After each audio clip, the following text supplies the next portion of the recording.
Again, the commission adopted a hotel motel ordinance last fall. And after a 6-month delay, the full enforcement of that ordinance is expected to take place this fall. And that includes enforcement of the long-term stay provisions that require that certain kitchen facilities be available to occupants who are staying more than 30 days. And Marcy and her team have continued to have a dialogue with hotel motel owners, and a couple of things have become evident as part of those conversations. The first is that while most of the hotelers have registered their properties as required under the ordinance, we haven't really seen any indication that any investment is forthcoming to support the long-term stays. And while the ordinance doesn't require the owners of the hotels to make that investment, it's a little troubling to us because it appears that the number of local users who are using hotels and motels for long-term stays is actually larger than what we originally anticipated, and that's particularly true in the summertime. But one of the very intriguing ideas that has come out of those conversations is the idea of a communal kitchen setup that would then comply with the ordinance and serve the long-term stay needs.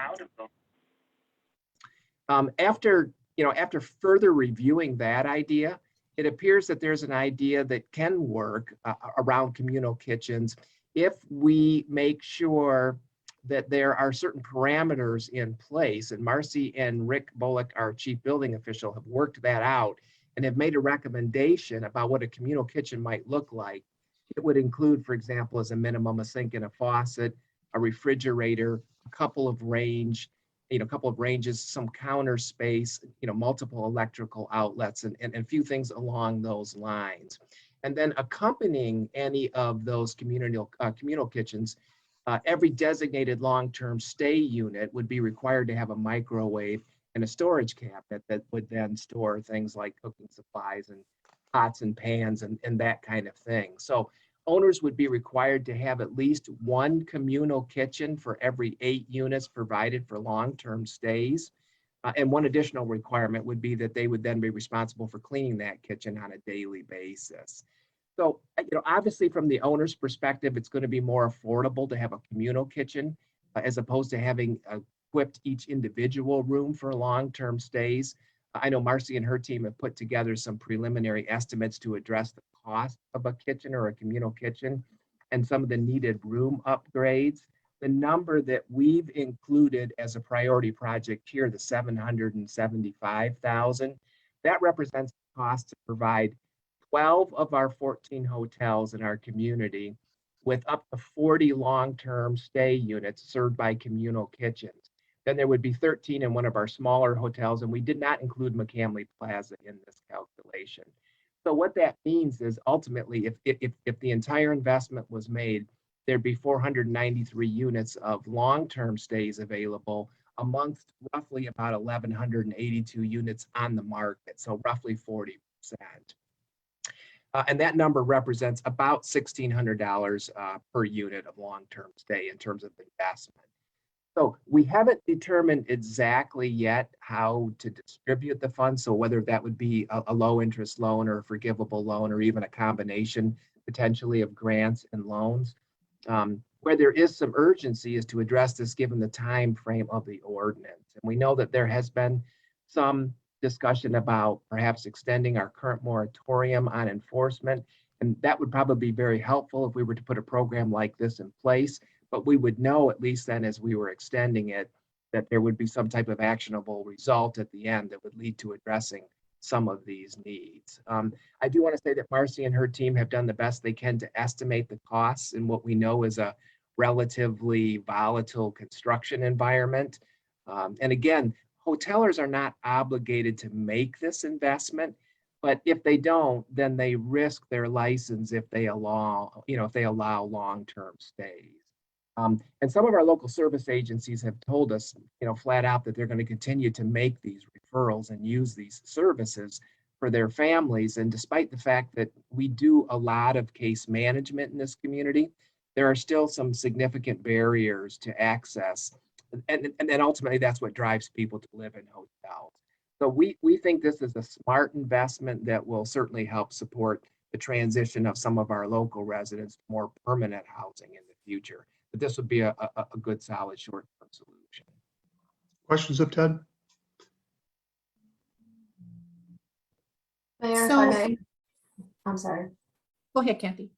Thank you. I just have a question about, this is a great temporary solution. I think I want to applaud Marcy and her team for thinking innovatively about what's possible, because, you know, that resolution was passed before ordinance, before we were on board, for those of us who are new. And I know that it worried me about the long-term impact of it.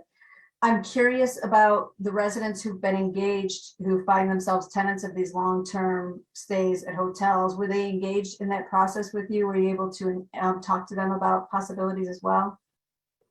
I think Marcy's done Might be a question for Marcy. Yeah, Marcy's here on the call too, and I think she can speak to that. So we've had some limitations in regards to local service providers being able to do outreach, because certainly they have very specific funding that defines the type of service and outreach that they can do. So we do not have outreach workers in agencies or organizations that are helping to serve individuals who are either homeless or transitioning. Those are usually limited to individuals who are in fact homeless. So because the families do have an occupancy somewhere, it limits their ability to do outreach. Certainly from a local government standpoint, we do not have staffing or capacity to be able to do that type of work ourselves. So we would rely on our community partners to do that. One of the things that came out of the last discussion that we had that included the property owners and also local service providers was some exploratory dialogue from some of our social service agencies to talk about how they can begin to communicate what services and programs we do have available in our community that may assist individuals and families who are faced with barriers that are preventing them from being able to access permanent housing. And so those are discussions that are happening in those social service larger conversations throughout the community.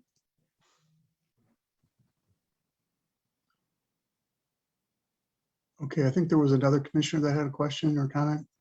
It Commissioner was Herring? me, Mayor Commissioner Reynolds, yes. But thank you so much. Marcy answered the questions for me, and so did Kathy. So thank you so much, Kathy, for bringing that to point. And thank you, Marcy, for all that you are doing with our community. Appreciate that.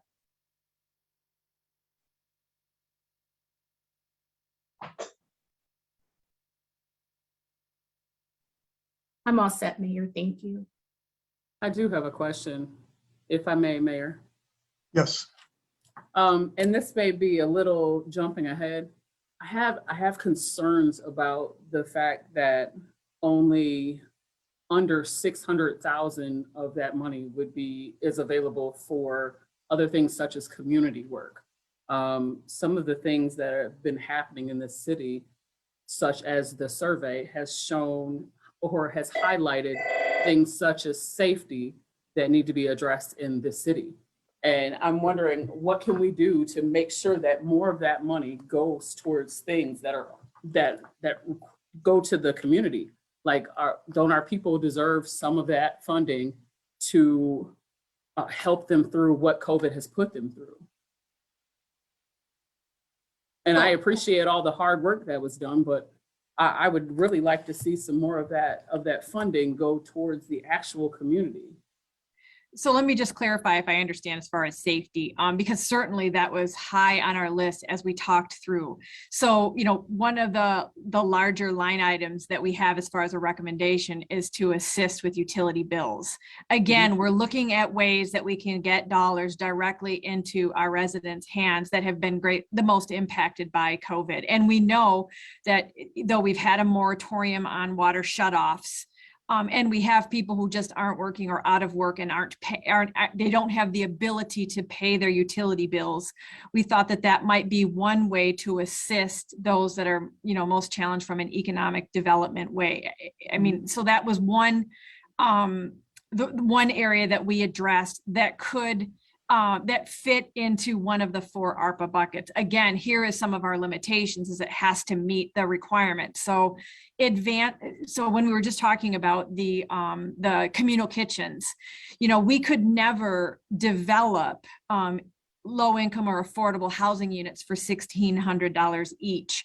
So this was a way to create some housing for some of our most challenged persons and families, and then try to get them to transition from those long-term hostel stays that now at least have the amenities that will allow them to stay there safely, Right. into then recognizing the barriers that aren't getting them into more permanent housing options, which is what Marcy was describing, working with our social service providers.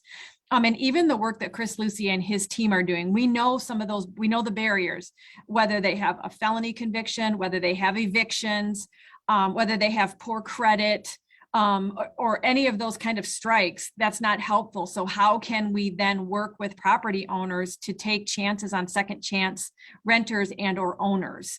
So, again, we're attempting to address some of the basic needs and meet the parameters of ARPA.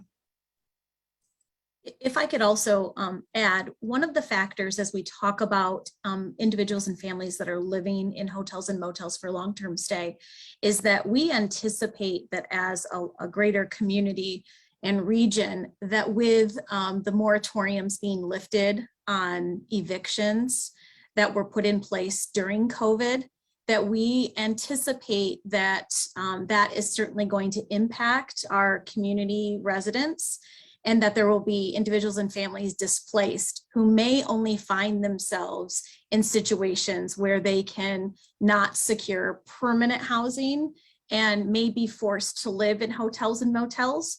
And so this is a way to help provide some opportunities for safe housing in the interim as people transition during the impact that we are anticipating with what we're figuring is going to be an eviction crisis, perhaps, because of COVID.